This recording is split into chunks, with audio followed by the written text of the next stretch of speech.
ଜୟ ଜଗନ୍ନାଥ। ଆପଣମାନେ ଭାବୁଥିବେ ଓଡ଼ିଶା ଲୋକଦଳ କାହିଁକି ବିଧାୟକମାନଙ୍କ ବର୍ଦ୍ଧିତ ଦରମାକୁ ଦେବା ପାଇଁ ସମର୍ଥନ କରୁଛି।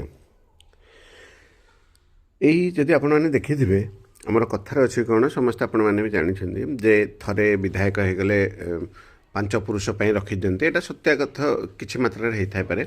ରିସେଣ୍ଟଲି ଗୋଟେ ଭିଡ଼ିଓ ଦେଖୁଥିଲି ଯେଉଁଥିରେ ଦେଖାଯାଇଥିଲା କି ସେ ବିଧାୟକ ହେବା ପୂର୍ବରୁ 50 ଲକ୍ଷ ଥିଲା, କିନ୍ତୁ 5 ବର୍ଷରେ ତାଙ୍କର ନେକ୍ସଟ ନୋମିନେସନ୍ ବେଳକୁ 50 କୋଟି ଟଙ୍କା ସେମାନେ ଇଏ କରିଥିଲେ ବୋଲିକି ଦେଖାଇଥିଲେ। ଏହା ସତ୍ୟ ସେମାନେ ଭଲ ବେପାର କରନ୍ତି, ବିଭିନ୍ନ ପ୍ରକାର ଦୁର୍ନୀତି କରନ୍ତି ବୋଲି ମୁଁ କହୁନି, ଭଲ ବେପାର କରନ୍ତି, ବିଜନେସ୍ କରନ୍ତି। ହଁ, ଏଇଟା ଅଲଗା କଥା, ସେମାନେ ଭଲ ବିଜନେସମ୍ୟାନ୍ ହେବା ସତ୍ତ୍ୱେ ବି ଆମେ ଋଣ ଭାରରେ ଆମେ ଫସି ଯାଉଛେ, ତାହା ଏକ ଅଲଗା ଚର୍ଚ୍ଚାର ବିଷୟ।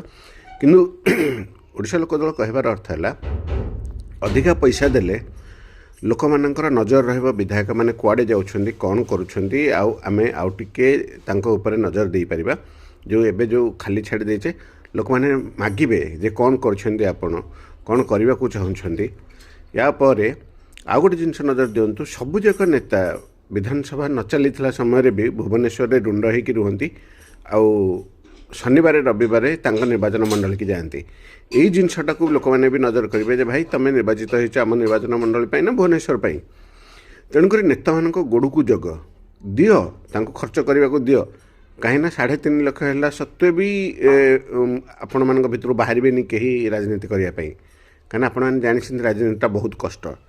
ତେଣୁ ଯିଏ କଷ୍ଟ କରୁଛି ତାକୁ ଦିଅ, ତା ପେଟକୁ ଦିଅ। 3 ଲକ୍ଷ 3.5 ଲକ୍ଷ କ'ଣ, 10 ଲକ୍ଷ ବି ଦିଅ, ତାଙ୍କୁ କମ୍ ପଡ଼ିବ।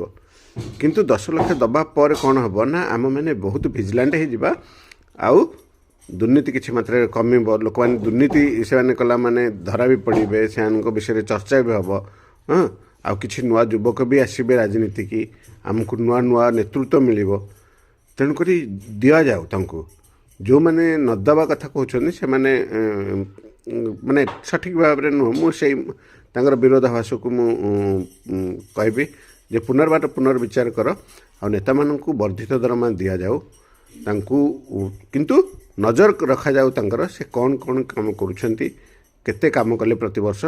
ଏଇଠି 1.5 ବର୍ଷ ହେଇଗଲା କୌଣସି ବିଧାୟକ ତାଙ୍କର ବାର୍ଷିକ କାର୍ଯ୍ୟସାରିଣୀ ଦେଲେ ନାହିଁ। ତେଣୁକରି ତା ଉପରେ ବି ପ୍ରେସର କରାଯାଉ।